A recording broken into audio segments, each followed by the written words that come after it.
With us we have Vasiliki Tsaganos, the Deputy Chief Counsel for PHMSA, and Katie Townsend, who's the Litigation Director for the Reporters Committee for Freedom of the Press. About a year ago, maybe a year and a half ago, I got a call from a reporter who was a little bit confused about why she was unable to be admitted into the enforcement proceeding on the Pegasus pipeline failure. And I didn't know the answer to that question, but it led me to start poking around in the administrative procedures that PHMSA uses for their enforcement proceedings to try and find out why. There was a little bit of correspondence back and forth.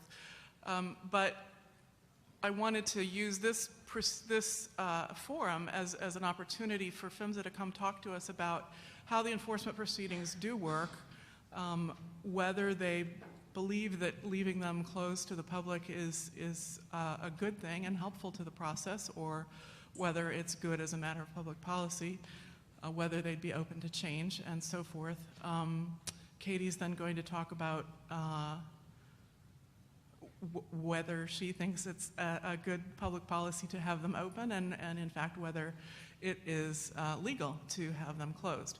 So with that, I'm going to turn it over to Vaz and have her begin with PHMSA's point of view. Thanks. Good morning, everyone. I am delighted to be here today, particularly in light of the different constituencies in the audience, and to have an opportunity to educate everyone on what our enforcement process is and how it works, because I think it's important to have that basic understanding before we actually think about this precise issue. As you all know, our mission is to protect people and the environment by enforcing pipeline safety regulations.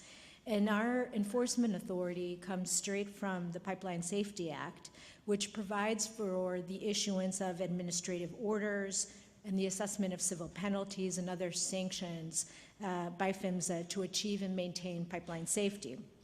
And the Act establishes basic procedures for exercising this authority, including notice to the operator and an opportunity for a hearing. And PHMSA, in its regulations, has adopted procedures consistent with the statute, and those are published in the Code of Federal Regulations in Part 190, 49 CFR Part 190, and you'll hear people refer to Part 190. And in fact, a few years ago, we published some amendments to Part 190 to improve our procedures. And I urge all of you to go and take a look at it. It's interesting, and it helps sheds light on some of our processes. But as I said, our administrative enforcement process starts with a written notice to the operator. And that notice, in the form of an NOPV, explains the probable violations that were found by PHMSA and proposes a penalty and generally corrective action as well. And the operator then has an opportunity to respond in writing or to request an informal hearing. And I emphasize the word informal because it's important under the Administrative Procedures Act. If the operator responds in writing, the agency issues a final decision called a final order that's based on the written record. If the operator requests an informal hearing, the final order will be based on the written record and the discussion at the hearing. Informal hearings take place in about 5 to 15% of cases each year. The percentages vary. But they do not represent a significant piece of our enforcement cases. The hearings are either held in person, by telephone, or by video conference, and they are presided by PHMSA by an impartial senior attorney from the Office of Chief Counsel, which we refer to as the presiding official. After the hearing, the presiding official gives the parties time to submit additional written statements. Typically, there are post-hearing briefings, which include statements from the operator as well as from the region and the region's evaluation of the information. And these briefings are generally based on what transpired at the hearing. The presiding official considers the discussion at the hearing and these written statements, and the presiding official prepares a recommended decision for the associate administrator. And the associate administrator for pipeline safety is the person who makes the final decision. Those decisions are appealable either through a petition for reconsideration or goes straight to the court.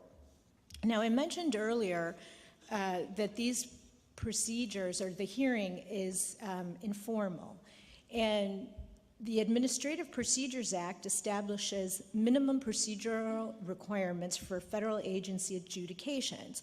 And those are classified either as formal in the record proceedings or informal proceedings. For formal proceedings, the APA establishes trial-like procedures. For informal adjudications, there are only baseline requirements such as a right to notice, the right to appear, and the right to counsel. And to emphasize, PHMSA has informal proceedings that come straight out of the Pipeline Safety Act.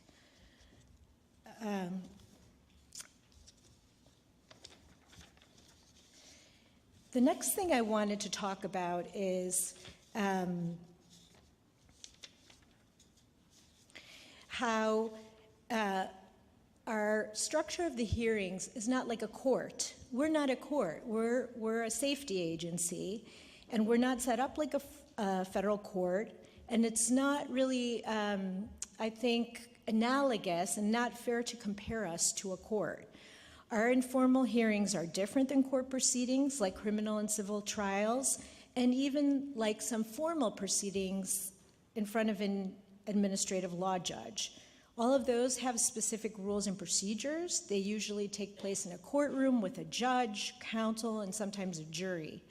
And the goal of those proceedings is to convince the judge or the jury that one side is wrong and the other isn't, which is different than our hearings. Our hearings generally take place in a very different venue. They're in a conference room. The parties are not always represented by counsel. Sometimes an operator only brings a compliance manager. One thing I promise you is there's usually a lot of engineers in the room. And our procedural rules are applied liberally because the goal is to develop the record. And what happens in these proceedings? Well, the parties present their case, their position in front of the presiding official, and they engage in back and forth discussion. It's not like a trial where there's cross-examinations, et cetera. The goal is to gain a better understanding of the mission, of the issues in the matter, and to fully develop the record. And a lot of times the discussion focuses on the unique characteristics of the pipeline and the risks of the facility. And so this requires back and forth, and we encourage a candid discussion and a candid exchange of information that makes the hearing as productive as possible. These hearings generally take place in less than 1 day. Usually the structure is that each violation is discussed in the order in which it appears in the notice. And with respect to each violation, the region from the Office of Pipeline Safety will explain what the issue was, what they found, and what evidence they believe supports the violation. The operator then has their turn to present the information. They may offer new information about their facility and explain why in their view something is not a safety concern, or they may deny certain factual assertions made by the region. They also may present data and records, and when they're finished, there's a back and forth discussion with questions. And we believe that this process serves the interests of pipeline safety, because our goal is safety, and our goal is to make sure that there's honest and frank discussions about the operator's pipeline system, the safety risks and operational practices. Some of the issues are very technical in nature. It's an environment where engineers and the technical people thrive. And have open discussions about how to fix whatever the problem was, and of course on the potential violations and findings of violations and penalties. If that process is open to parties not involved, there is the concern that operators would not come to the table in a frank way and discuss the actual safety issues. Oftentimes there is litigation, third-party litigation going on at the same time, and we want to make sure that our process is independent of that and that we're seeking to find and fix the safety problems. So that's a big concern for us, is to learn as much as possible about the failure, what went wrong, how we can fix it. And we want to encourage these frank discussions. There are also issues related to security concerns and confidentiality, business confidential information.